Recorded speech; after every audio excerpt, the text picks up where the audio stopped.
அனைவருக்கும் மகிழ்வான வணக்கம்.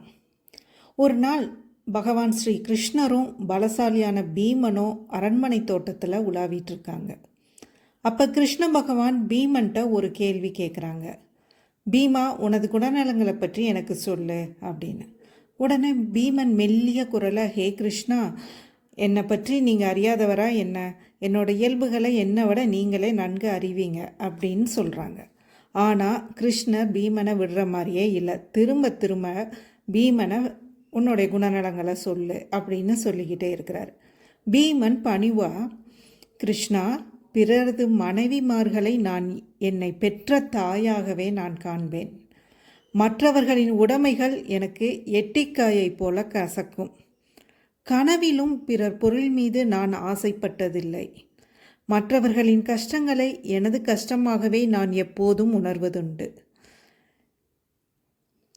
இதுபோலவே யாரையும் தவறாக விமர்சிப்பதை என் பெருமைக்கு இழுக்காக நான் கருதுவேன் அப்படின்னு விரிவாக தன்னோட குணநலங்களில் கிருஷ்ண பகவான்கிட்ட சொல்கிறார். அதீத பலசாலியான பீமன் அவன் கூறிய அனைத்தும் உண்மையே அப்படின்னு கிருஷ்ணர் நன்கு தெரியும்.